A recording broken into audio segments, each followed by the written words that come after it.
ನಮಸ್ತೆ ಮಿತ್ರರೇ. ಎಲ್ಲರಲ್ಲೂ ಸಮಾನ ಪ್ರತಿಭೆ ಇಲ್ಲದಿರಬಹುದು, ಆದರೆ ಪ್ರತಿಭೆಯನ್ನು ಬೆಳೆಸಿಕೊಳ್ಳುವ ಅವಕಾಶ ಎಲ್ಲರಿಗೂ ಸಮಾನವಾಗಿರುತ್ತದೆ ಎಂದು APJ ಅಬ್ದುಲ್ ಕಲಾಂನವರು ಅವರ ಸೇಯಿಂಗ್ಸ್ನಲ್ಲಿ ಹೇಳಿದ್ದಾರೆ. ಅಂದರೆ ನಮ್ಮ ಹತ್ರ ಪ್ರತಿಭೆ ಇಲ್ಲದಿದ್ದರೂ ಸಹ ನಾವು ಅದನ್ನು ಹೇಗಾದರೂ ಅವಕಾಶ ಸಿಕ್ಕಿದಲ್ಲಿ ಅದನ್ನು ಉಪಯೋಗಿಸಿಕೊಂಡು ನಮ್ಮನ್ನು ನಾವು ಮೇಲಕ್ಕೆ ತರಬಹುದು ಎಂಬುದು ಅವರ ಈ ಮಾತಿನ ಉದ್ದೇಶ. ಹಾಗಿರುವಾಗ ಇವತ್ತು ನಾನು ನನ್ನ ಅಡಿಗೆ ಮನೆಯಲ್ಲಿ ಎಲ್ಲ ಮಿಶ್ರ ಕಾಳುಗಳನ್ನು ಉಪಯೋಗಿಸಿ ಒಂದು ರುಚಿಕರವಾದ ಒಂದು ದೋಸೆಯನ್ನು ಮಾಡಿದ್ದೇನೆ. ಇದು ಹೆಚ್ಚಾಗಿ ತಮಿಳುನಾಡಿನವರು ಇದನ್ನು ಅಡೈ ಅಂತ ಕರೀತಾರೆ. ಬಟ್ ನಮ್ಮಲ್ಲಿ ಸಹ ನಮ್ಮ ಹಿರಿಯರ ಹಿಂದೆ ಎಲ್ಲ ಕಾಳುಗಳನ್ನು ಒಂದೊಂದು ಮುಷ್ಟಿಯಲ್ಲಿ ಹಾಕ್ಕೊಂಡು ಇದನ್ನು ಮುಷ್ಟಿ ಕಾಳುಗಳ ದೋಸೆ ಅಂತ ಸಹ ಹೇಳ್ಬೋದು.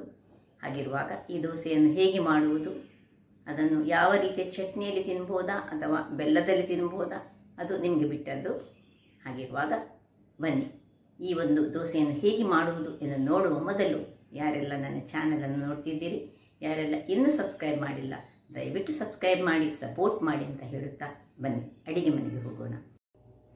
ನಮಸ್ತೆ ಮಿತ್ರರೇ, ಇವತ್ತು ಒಂದು ಅಡೈ ದೋಸೆ ಮಾಡೋಣ. ಅದಕ್ಕೆ ಬೇಕಾಗುವ ಸಾಮಗ್ರಿಗಳು ಇಲ್ಲಿ ನೋಡಿ. 1 ಲೋಟದಷ್ಟು ನಾನು ಇದು ಇಡ್ಲಿ ರೈಸ್ ತೆಗೆದುಕೊಂಡಿದ್ದೇನೆ. ಅದೇ ಒಂದು ಕೈಯಲ್ಲಿ ಇಷ್ಟು ನಮಗೀಗ ಇದು ಖಾಲಿ dosa rice. So dosa rice ಒಂದು ಕೈಯಲ್ಲಿ ಹಾಕ್ಕೊಟ್ಟಿದ್ದೇನೆ. ಅಷ್ಟೇ ಒಂದು ಕೈಯಲ್ಲಿ ಇದು ಗ್ರೀನ್ ಗ್ರಾಮ್, ಇದು ಮೂಂಗ್ ದಾಲ್, ಅದರದ್ದೇ ಇನ್ನೊಂದು ಸಿಪ್ಪೆ ತೆಗೆದಂಥದ್ದು ಒಂದು ಕೈಯಲ್ಲಿ ಇಷ್ಟಿಷ್ಟೇ. ಇದು ತೊಗರಿಬೇಳೆ, ಇದೆಲ್ಲ ಮಿಕ್ಸ್ಡ್ ಹೈ ಪ್ರೋಟೀನ್ ಇದ್ದಂತಹ ಒಂದು ದೋಸೆ ಇದು ನೋಡಿ. ಇನ್ನು ಕಡಲೆಬೇಳೆ ಸಹ ಹಾಗೆ ಒಂದು ಕೈಯಲ್ಲಿ ಒಂದಿಷ್ಟು ಕಡಲೆಬೇಳೆ, ಮತ್ತೆ ಒಂದು ಅರ್ಧ ಸ್ಪೂನ್ನಷ್ಟು ಮೆಂತೆ, ಇಷ್ಟನ್ನು ಹಾಕಿ ಈಗ ಇದಕ್ಕೆ ಈ 1 ಗ್ಲಾಸ್ನಷ್ಟು ಇದು ಇಡ್ಲಿ ರೈಸ್, ಸುರಿಗೆ ಹಾಕಿದ್ದು ನಾನು ದೋಸಾ ರೈಸನ್ನು ಒಂದು ಕಾಲು ಇಷ್ಟೇ. ಈಗ 1 ಗ್ಲಾಸ್ನಷ್ಟು ಇಡ್ಲಿ ರೈಸ್, ಮತ್ತೆ ಇದೊಂದು ಮೆಣಸು, ಇದನ್ನು ಚೆನ್ನಾಗಿ ತೊಳೆದು ತರ್ತೇನೆ ನಾನು ಮೊದಲು. ಆಮೇಲೆ ಈ ಮೆಣಸನ್ನು ಅದರಲ್ಲಿ ಮುಳುಗಿಸಿ ಒಟ್ಟು 4 ಗಂಟೆಗಳ ಕಾಲ ನಾವು ನೆನೆಸಿಡ್ಲಿಕ್ಕೆ ಉಂಟು. ವೀಕ್ಷಕರೇ, 3 ಬಾರಿ ತೊಳೆದಾಯಿತು. ಈಗ 4ನೇ ಬಾರಿ ಇದನ್ನು ಈ ಮೆಣಸನ್ನು ಹಾಕಿ ತೊಳೆದುಕೊಳ್ತಿದ್ದೇನೆ ನೋಡಿ.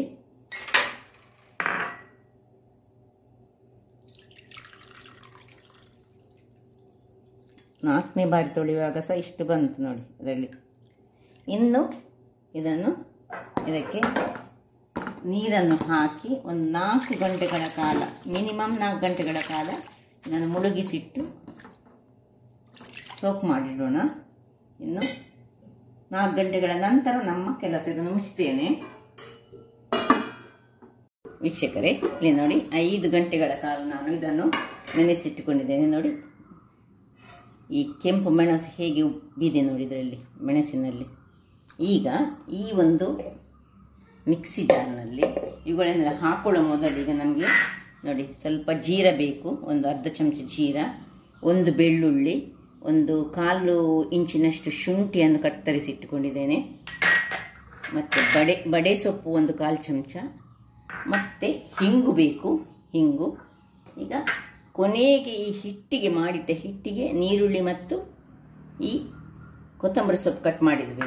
ಈಗ ಮೊದಲಿಗೆ ಇದನ್ನು ಈ ಮೆಣಸು ಮತ್ತು ಈ ಎಲ್ಲ ಇದರಲ್ಲಿ ಏನೆಲ್ಲ ಉಂಟು ಹೇಳಿದರೆ 1 ಲೋಟದಷ್ಟು ನಮ್ಮದು ಇಡ್ಲಿ ರೈಸ್, ಮತ್ತೆಲ್ಲ ಧಾನ್ಯಗಳು ಯಾವುದೆಲ್ಲ, ಕಡಲೆಬೇಳೆ 1 ಮುಷ್ಟಿಯಷ್ಟು, ಉದ್ದಿನಬೇಳೆ 1 ಮುಷ್ಟಿ, ತೊಗರಿಬೇಳೆ 1 ಮುಷ್ಟಿ, ಹೆಸರು ಬೇಳೆ 1 ಮುಷ್ಟಿ, ಹಾಗೂ ಹೆಸರು 1 ಮುಷ್ಟಿ. ಹೀಗೆ ಎಲ್ಲವನ್ನು ಈಗ ಹಾಕೊಂಡು ಇದಕ್ಕೆ ಬಡೆ ಸೊಪ್ಪು, ಜೀರಾ,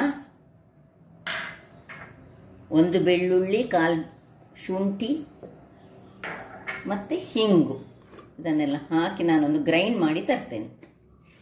ವೀಕ್ಷಕರೇ, ಇಲ್ಲಿ ನೋಡಿ ಈ ರೀತಿಯಲ್ಲಿ ಇದು ನೀರು ಹಾಕಿ ನಾನು ಸ್ವಲ್ಪ ರುಬ್ಬಿಕೊಂಡಿದ್ದೇನೆ. ಹೀಗೆ ಬರಬೇಕಿದು ಎಲ್ಲ ಕಾಳುಗಳ ದೋಸೆ. ಇದು ಹೆಚ್ಚಾಗಿ ತಮಿಳುನಾಡಿನಲ್ಲಿ ಮಾಡ್ತಾರೆ, ಅಡೈ ದೋಸೆ ಅಂತ ಹೇಳ್ತಾರೆ ಇದನ್ನು ನೋಡಿ. ಇದಕ್ಕೆ ಅದಕ್ಕೆ ಸ್ವಲ್ಪ ನೀರನ್ನು ಹಾಕ್ಕೊಂಡು ಇದರೊಳಗೆ, ತುಂಬ ನೀರಾಗಲಿಕ್ಕಿಲ್ಲ ಈ ದೋಸೆ ಮಾಡುವಾಗ. ಅದಕ್ಕೆ ಸ್ವಲ್ಪ ನೀರು ಹಾಕ್ಕೊಳ್ತೇನೆ. ಹಾಕ್ಕೊಂಡು ಪುನಃ ಇದಕ್ಕೆ ಹಾಕ್ಕೊಳ್ತೇನೆ.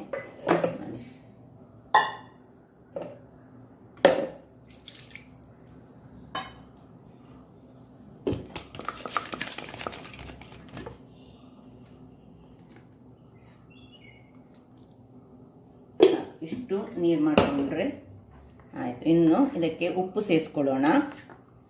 ಬೇಕಿದ್ರೆ ನೀವು ಗ್ರೈಂಡ್ ಮಾಡುವಾಗಲೇ ಉಪ್ಪನ್ನು ಸೇರಿಸ್ಕೊಳ್ಬೋದು. ಸ್ವಲ್ಪ ಉಪ್ಪು ಸೇರಿಸ್ಕೊಳ್ತಿದ್ದೇನೆ. ಸ್ವಲ್ಪ ಹಲ್ದಿ ಪೌಡರ್ ಸೇರಿಸ್ಕೊಳ್ತೇನೆ.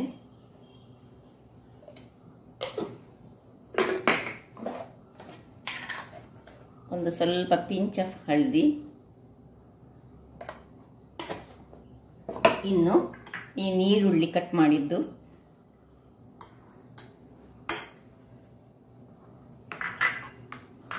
ಕೊತ್ತಂಬರಿ ಸೊಪ್ಪು, ಇದೆಲ್ಲ ಆಪ್ಷನಲ್, ಬೇಕಿದ್ರೆ ಹಾಕೊಳ್ಬಹುದು.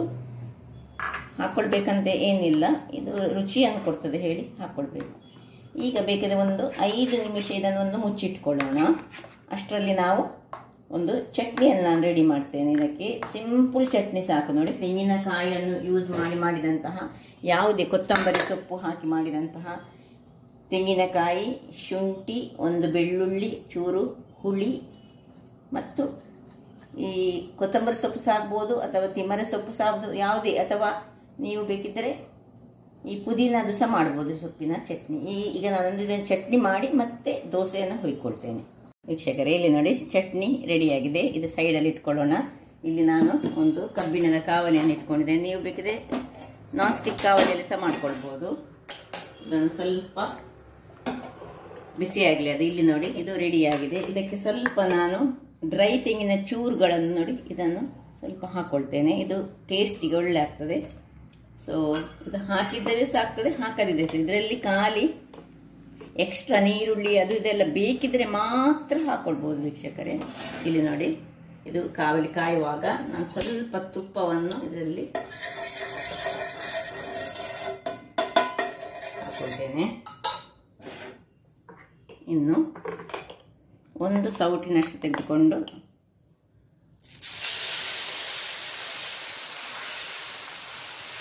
ದೊಡ್ಡ ಬೇಡ, ಹದದಲ್ಲಿ ಮಾಡಿ ಇದನ್ನು ಮುಚ್ಚಿಟ್ಟುಕೊಳ್ಳೋಣ. ವೀಕ್ಷಕರೇ, ಇಲ್ಲಿ ನೋಡಿ 2 ನಿಮಿಷಗಳ ಬಳಿಕ ಅದರಷ್ಟಕ್ಕೆ ಅದು ಇದಾಗಿದೆ. ಈಗ ಬೇಕಿದ್ರೆ ಇದರ ಮೇಲೆ ಸ್ವಲ್ಪ ತುಪ್ಪ ಎಣ್ಣೆ ಹಾಕ್ಕೊಳ್ಬೋದು. ಇದು ಬೇಕಿದ್ರೆ ಮಾತ್ರ ಹಾಕ್ಕೊಂಡ್ರೆ ಆಯಿತು. ಈಗ ಇದನ್ನು ತಿರುಗಿಸಿ ಸಹ ಹಾಕ್ಕೊಳ್ಬೋದು ಅಥವಾ ಸೀದಾ ಹೀಗೆ ನೋಡಿ ತೆಗೆದುಕೊಳ್ಬೋದು.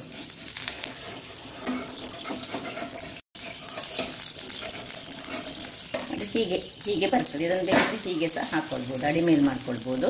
1 ನಿಮಿಷ ಅಡಿಮೇಲ್ ಮಾಡ್ಕೊಳ್ಳೋಣ ವೀಕ್ಷಕರೇ. ಖಾಲಿ 1 ನಿಮಿಷ ಸಾಕು ಅಡಿಮೇಲ್ ಮಾಡಿಕೊಂಡು. ಈಗ ನೋಡಿ ರೆಡಿ ಆಯಿತು. ನೋಡಿ ಹೇಗೆ ಬಂದಿದೆ ನೋಡಿ.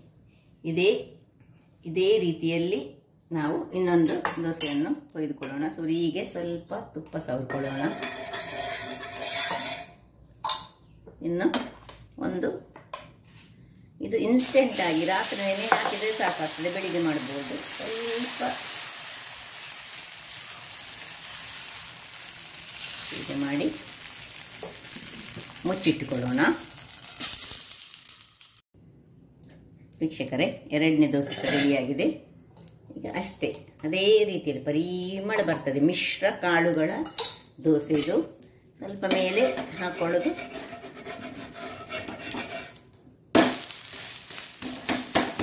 ರೆಡಿ ಆಗ್ತದೆ ವೀಕ್ಷಕರೇ. 2ನೇ ದೋಸೆ ಸಹ ರೆಡಿ ಆಯಿತು. ಇಲ್ಲಿ ನೋಡಿ ಎಲ್ಲ ನೋಡಿ ಎಷ್ಟು ಹೋಲ್ಸ್ ಬಂದಿದೆ ನೋಡಿ. ಎಲ್ಲ ಸುರಿನ ದೋಸೆಯಲ್ಲಿ ಸಹ ಒಳ್ಳೆ ಹೋಲ್ಸ್ ಬಂದಿದೆ. ಅಂದರೆ ಎಲ್ಲ ಕಾಳುಗಳು ಇದರಲ್ಲಿ ಇದೆಯಲ್ಲ. ಈಗ ಚಟ್ನಿ ಸಹ ಉಂಟು, ಚಟ್ನಿಯಲ್ಲಿ ಸಹ ತಿನ್ಬೋದು. ಕೆಲವರು ಇದರಲ್ಲಿ ಬೆಲ್ಲದ ನೀರು ಮಾಡಿ ತಿಂತಾರಂತೆ. ಹಾಗೆ ವಿಧ ಚಟ್ನಿಯಲ್ಲಿ ಸಹ ಸಾಂಬಾರು ಯಾವುದಾದ್ರು ಸಹ ತಿನ್ಬೋದು. ಚಟ್ನಿ ಮಾಡಿದ್ದು ಸಹ ರೆಡಿ ಉಂಟು. ಚಟ್ನಿ ಸಹ ಚೆನ್ನಾಗಿದೆ, ಗ್ರೀನ್ ಚಟ್ನಿ ಇದೆ, ಕೊಳ್ಳಾಗ್ತದೆ. ಇದಕ್ಕೆ ಬೇಕಿದ್ರೆ ಒಂದು ಒಗ್ಗರಣೆ ಕೊಡ್ಬೋದು. ಹಾಗಾದರೆ ನೋಡಿದ್ರಲ್ಲ ವೀಕ್ಷಕರೇ, ನನ್ನ ಈ ಕುಕಿಂಗ್ ಚಾನಲ್ ನಿಮಗೆ ಇಷ್ಟ ಆದರೆ ಬೋಳೂರು ಸುವರ್ಣ ಚಾನಲನ್ನು ಲೈಕ್ ಮಾಡಿ, ಶೇರ್ ಮಾಡಿ, ಹಾಗೆ ಸಬ್ಸ್ಕ್ರೈಬ್ ಮಾಡಿ. ಹಾಗೂ ನನ್ನ ಇನ್ಸ್ಟಾಗ್ರಾಮ್ ಪೇಜನ್ನು ಫಾಲೋ ಮಾಡಿ. ಧನ್ಯವಾದಗಳು.